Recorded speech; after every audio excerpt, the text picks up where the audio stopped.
Hello, welcome to Washington Talk. I'm Young-Gyo Kim. At the UN General Assembly, the first committee dealing with disarmament adopted a resolution criticizing North Korea and its missile test, while a draft resolution on North Korea's human rights issue was submitted to the third committee. And as North Korea doesn't seem to be getting out of economic adversity anytime soon, the regime has recently re-emphasized the self-sufficiency, saying the country needs to sustain itself with less imports from outside. North Korea continuously wants sanctions eased, but the U.S. still maintains sanctions must remain in place as long as North Korea doesn't move towards denuclearization. Today we'll discuss these and more. Joining me is Brady Babson. Mr. Babson is a consultant on Asian affairs with a concentration on North Korea. He worked for the World Bank for 26 years and has studied extensively on economic perspectives on the integration of North Korea into the international community. Troy Stangarone is also with me today. Mr. Stangarone is Senior Director and Fellow at the Korea Economic Institute. Prior to joining KEI, he worked on Capitol Hill, advising on issues relating to foreign affairs and trade. Welcome to the show. Good to have you both today. Glad to be here. Glad to be here. First of all, Mr. Babson, what is your assessment of the current status of the North Korean economy? Well, I would say that the North Korean economy is in the worst situation since the famine of the 1990s. North Korea traditionally has three economic vulnerabilities. One is foreign exchange, another is energy, and the third is food security. And in the current situation in North Korea, they have major problems on all three fronts. Some of which are due to sanctions and some of which are due to their decision to close the border for trade that would be legally possible under sanctions. So they're in a very difficult situation. And we see that evidence of that in for example, the rising prices of really fundamental food and other commodities in the markets. For example, rice has gone up 40% since January. Soybean oil, cooking oil, has gone up 60% since January. There are many commodities that our households need that have been imported from China, consumer goods, which are just simply not available on the shelves. So prices is one thing, but the availability of commodities is another. And the same is true for companies, the inputs needed for production, some of which can be produced locally, but some of which cannot. And because of that, production in the economy and the ability to earn foreign exchange through trade to pay for needed imports is dissipated dramatically in the last 18 months. Mr. Stangarone, in addition to the struggles Mr. Babson just mentioned, South Korea's spy agency said North Korea doesn't even have paper or ink to print their money. How are North Korean people surviving all of these? We're in a situation right now to where you have individuals in local regions trying to take and produce, for example, soybean oil and other things. But the challenge is that if you have available land to grow crops or something, it makes more sense to grow grains. Right now, based on UN data, grains, roots, and tubers account for about 68% of the North Korean diet. So while you need these other items and they're ideal, ultimately the grains and roots and tubers are more important. And so you have people trying to take and shift into local domestic production, but that's going to be a challenge. You have a situation to where the land itself has been basically over-farmed in recent years or throughout North Korea's history. You also have a situation to where, because of North Korea's own border restrictions, they haven't been able to import as much fertilizer. So you have less fertilizer available to grow crops. You have a situation to where, because of that, and in combination with weather issues, we've seen reports that this year's rice crop is below normal. So you have a deficit there. So it's going to be a real challenge. And you have a situation to where the North Korean government recently came out and said that they expect that the population is going to have to continue to, quote unquote, tighten its belts until 2025. Mm-hmm. Mr. Stangarone, and the North Korean regime is emphasizing self-reliance in its economy. This isn't something new, is it? I mean, this goes back years in North Korea. It's a constant, it's part of the Juche philosophy. The challenge for North Korea is, and Brad mentioned this as well, is they just cannot survive without outside trade, be it either in terms of food, be it in terms of energy, be it in terms of parts for machinery and other industrial goods domestically. There are certain things that over time they've been able to take and learn how to produce. Some of them at lower quality, some of them, as we've seen, obviously in the nuclear program, at high quality when they really put effort into it. But the challenge is it's difficult for any country in the world to be able to take and become completely self-sufficient. Perhaps a country like the United States, if we really chose to close ourselves off to the world, could perhaps do it, but it'd be even challenging for us given all of our own natural resources and technology. And so the idea that North Korea is going to be able to survive on its own and to prosper is just not one that's really realistic. Well, I agree with everything that Troy just said. Self-reliance in the current environment with the issues with sanctions, particularly, and with the closing of the border, is trying to find creative ways for substituting for things that were otherwise imported. And import substitution has been something they've been seeking to make themselves less reliant on imports from China and other countries for quite a while. It's not a new objective, but in the current situation, it's imperative to do what they can, given the lack of foreign exchange, to buy imports, even if the borders open up. So that's one aspect of it, is to try to squeeze more innovative thinking about how to make import substitution more viable for some areas, and also just a general policy, which I think that they've been emphasizing. We'll talk about this more, I guess, later. They're trying to stimulate innovation, thinking, creativity, to find ways to increase productivity and efficiency at the enterprise level, as well as the way markets function with the motivations of households and entrepreneurs to find ways to do things better and more effectively. So there's an element of that which is actually good. Those are good things to look for and to encourage, but it's not going to get them out of the hole that they're in. Mr. Babson, North Korea held a cabinet meeting this week and urged its officials to proactively carry out the 5-year plan at the year end to accomplish its goals. How have they achieved so far in terms of their implementing their 5-year plan? Well, first of all, I think the use of the word plan is not correct. It's a 5-year strategy. Mm-hmm. They don't want to use the word plan because that implies the old type of plans where the state planned everything.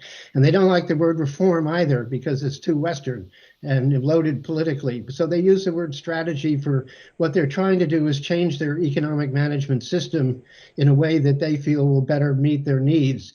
And that means fundamentally what they've been trying to do is to integrate a little better what the state-directed part of the economy does, mainly with enterprises and trading companies, and what the market economy has been able to do as it's grown dramatically in the last 20 years, to provide opportunities for households and entrepreneurs to be creative and energetic in meeting their needs and making money. And those two things have been operating in rather separate spheres. And part of this strategy is to find a way to bring them in under the same tent a little more closely. They're struggling with many of the same questions that other countries struggle with, is how do you get the balance between the energy and creativity of innovation, of decentralized decision-making, but making sure national interest goals are not being lost sight of in the way the system functions. And I think struggling to find their way, I think it's extremely difficult to do in this environment. Mr. Stangarone, your thought on this 5-year strategy? The real issue for North Korea is, can you actually integrate in the state enterprises into the market economy without really taking and essentially moving them into basically some type of standard like a state-owned enterprise we would see in some other countries, to where perhaps the government has an interest stake, but ultimately the company is truly independent. And it's unclear that you can make these companies truly independent within this environment. We've seen over the years different attempts by North Korea to take and loosen regulations, and then they'll take, and when a crisis or some other period, they'll claw back those regulations, either formally, in the case just prior to the pandemic, where they put in place new restrictions on trading firms that required them to have the state-approved prices before they enter an agreement with foreign companies, to informally during periods where there's grain shortage or other things, and they'll talk about the need for farmers to be patriotic, meaning perhaps you shouldn't sell as much of your goods in the market and instead should supply them to the state. And so I think as long as the state continues to want to have a heavy hand in the economy, it's going to be challenging. And the real concern here, I think, ultimately is as you try to integrate this more, and we've seen more efforts to take and put state control over the markets, does North Korea end up killing what little economic growth it has had and been able to achieve in the markets instead? And so you have this challenge both of the management side of things, which Brad notes other countries face as well, but also in this time, how do you do this until you have the vaccines you need to be able to really open the economy back up?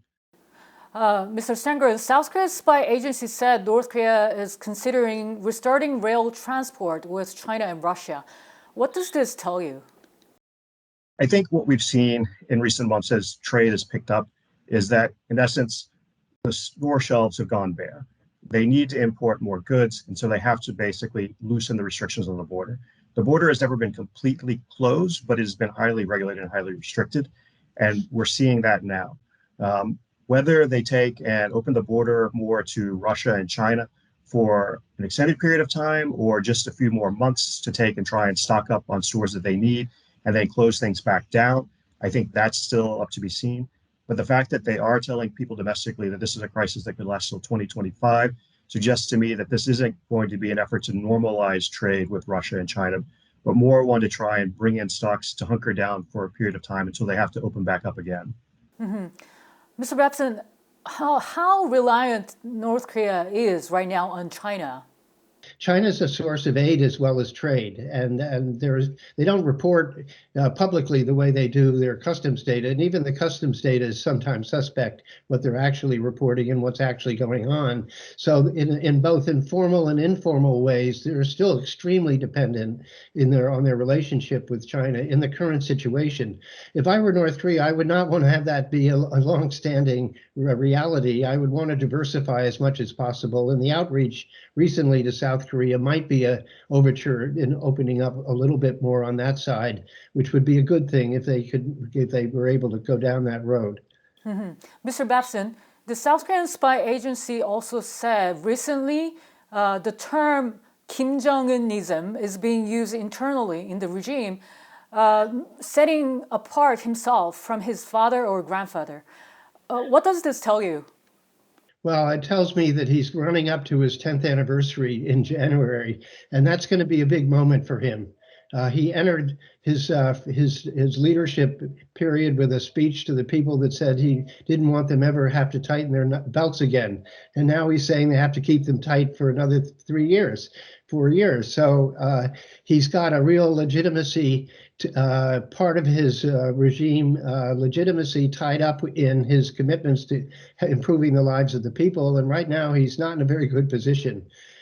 So I think that he is trying to rebrand himself separately from his father and grandfather. I think he's been trying to do that all along, actually, particularly in giving more emphasis and political priority to economic development and not just the military security, military first politics of his father. But the reality is, he's been dealt a bad hand right now, and he has to find a way through that. But you never know what he's going to do in January. I think it's going to be an important moment for him and for the way he projects himself domestically and internationally as he enters the second decade of his leadership. Mm-hmm. Mr. Stangarone, do you think Kim Jong-un achieved anything that enabled him to come up with this term, Kim Jong-unism? One of the things that sort of stands out to me, and especially with COP26 coming up, is if you look at the estimates of emissions data from North Korea, and while about 60% of their power is hydroelectric, in Kim Jong-un's time in power, we've seen emissions rise only 3 years during his time in power, which suggests that in essence, there has been a decline in economic activity in North Korea in 7 out of the 10 years. So I think when we look back at his economic record, yes, there have been efforts to reform the economy, but they have largely been unsuccessful. In some cases, beyond his control, with the pandemic, perhaps. In some cases, very much within his control, the decision to take and push forward with a significant amount of ballistic missile and nuclear tests, which led to the current level of sanctions. So there's a mixture of reasons here, but I think ultimately, if you look back this time, he has not been successful economically. Mm-hmm. Mr. Stangarone, the North Korean regime has been long criticized for diverting resources from the people to build up their nuclear and missile programs. And it hasn't changed under the rule of Kim Jong-un, has it?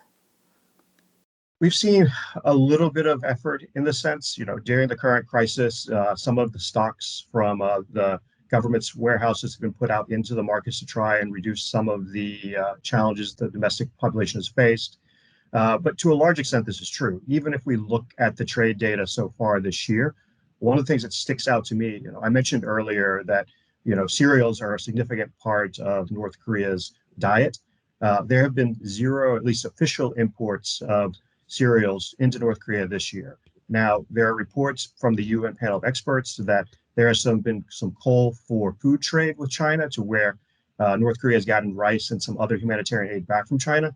But on an official level, despite the fact that there has been some degree of imports from China, we haven't seen any on the basic primary need of the North Korean population, which is ultimately cereals. And so I think that right there kind of raises the question of why more resources aren't being put into that, especially when one of the top imports has been tobacco, which is something that, while perhaps an addiction for parts of the population could live without. Mm-hmm. Mr. Babson, your thought on this? Well, I just think that Kim Jong-un has really emphasized trying to do both economic development and national security through its nuclear and missile program. And there's been a debate that's ongoing within North Korean circles about how to balance the budget between what goes to the military programs and what goes to the general economy. And historically, the military economy has benefited significantly more from these internal budgetary perspectives than the people's economy. And while he has been trying to rebalance that, I do think that the current situation where the regime's security itself is at risk because of the larger political environment and economic environment, that the military is able to maintain a high percentage of the resources they need to continue to develop their programs. And we've seen a lot of evidence of that recently. So I do think that the people are paying a price, both in terms of domestic budgetary policy, but indirectly through the continuation of sanctions, which are really the reason that things are very hard on the people, particularly after 2017, and not being able to get into a negotiation process that can deliver on sanctions relief in exchange for doing something meaningful on the military side, I think is hurting the people and their long-term prospects until he makes a strategic decision to go down a different road than he's been on for the last few years. Right. Mr. Babson, what is the quickest way right now for North Korea to get out of their economic hardship? I think the quickest way is to get into a negotiation in whatever form it could take, whether it's bilaterally or multilaterally, to get into a different kind of an engagement with the international community, with the U.S. China needs to be part of it. I think from my perspective, a multilateral, multi-country framework is likely to be more effective in the long run in getting everybody on board the same page of how to make a path out of all of this that will help them on the economy, help them with human security, because both the health condition of the country and the food security of the country are really the biggest security challenge they face right now, not really the missiles that they're never going to use. So I think finding a pathway out that allows everybody to get on the same road and find a step-by-step way to do that is by far the best way for them if they can find a way to do it. Mm-hmm. Mr. Stangarone, South Korea has been pushing for the declaration of the end of the Korean War, but the U.S. has indicated that the two allies may have some differences on this issue. Do you think declaring the end of the Korean War could help alleviate the North Korea situation right now? Now, if a end of war declaration were to help, that would perhaps be beneficial, but it also needs to be tied up within a broader process. To simply declare the war to be over, but without it being embedded in either deeper negotiations or movement on the part of both North Korea and others in the region, it wouldn't really have much significance. So I think this is the real question. And it gets back to Brad's point about negotiations. Mm-hmm. And for me, this has been the perplexing question, which is, the Biden administration said they're willing to meet unconditionally, the Moon administration, whether it's through the declaration of end of war or any other means, is clearly willing to negotiate. So the question is why has North Korea been unwilling to come to the table? I don't know there's a good answer to that. It could be that perhaps they feel that they are in a disadvantageous position right now, and so they don't want to enter negotiations in a weakened position. But until we can find a solution to that, to bring them to the table, I think Brad's right. It's going to be hard to solve their economic problems. It's going to be hard to solve the broader security issues that we face right now. But I think that's the real question we need to be asking is how do we actually bring them to the table, and why have they not come so far? During his trip to Europe, South Korean President Moon Jae-in met Pope Francis at Vatican City.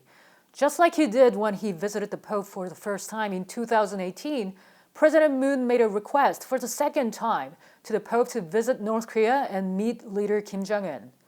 If the Pope's visit to North Korea is realized, will it actually push North Korea to move toward denuclearization or help improve the human rights situation there?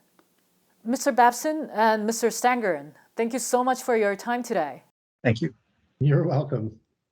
And that does it for this week's Washington Talk from Voice of America. Please join us again next week for more analysis.